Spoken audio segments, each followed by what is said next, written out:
Bonjour et bienvenue dans le JT d'actualité juridique de la revue Fiduciaire. On découvre tout de suite les titres à la une de ce mercredi 17 mai. Location d'une partie de la résidence principale, dématérialisation des marchés publics et présomption de démission, décret et questions-réponses attaquées par EFO. C'est parti.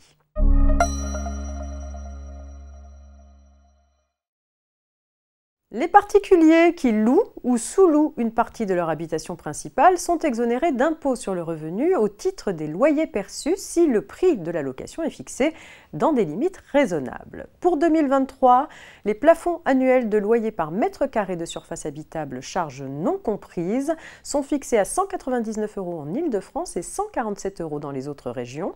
Ce dispositif d'exonération s'applique aux locations ou sous-locations consenties jusqu'au 15 juillet 2024.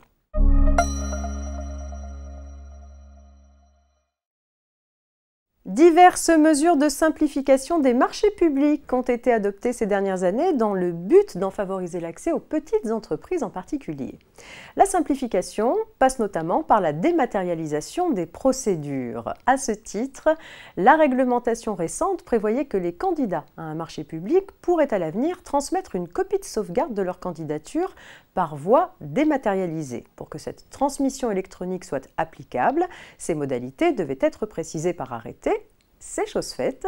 L'envoi dématérialisé sera donc possible à condition que l'acheteur ou l'autorité concédante l'autorise dans les documents de la consultation.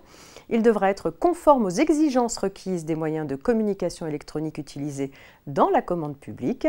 Cela implique notamment de garantir l'identité du candidat et de l'acheteur public concerné et l'intégrité des données. Sous ces conditions, l'envoi électronique pourra être utilisé pour les marchés publics et contrats de concession pour lesquels une consultation ou un avis a été envoyé à la publication depuis le 23 avril 2023.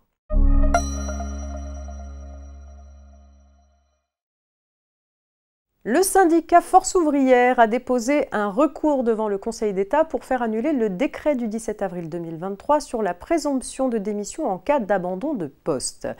Il attaque également le question-réponse du ministère du Travail sur le même thème qui fait actuellement débat puisqu'il exclut désormais le recours par l'employeur à un licenciement disciplinaire en cas d'abandon de poste. Il s'agit du deuxième recours contre le dispositif porté devant le juge administratif. Le Cercle l'a fait, l'ayant déjà saisi d'un recours pour excès de pouvoir contre le question-réponse du ministère du Travail pour faire annuler la mention sur l'exclusion du licenciement pour faute. C'est tout pour aujourd'hui, je vous souhaite une très bonne journée. On se retrouve non pas demain, jeudi férié de l'Ascension, mais vendredi.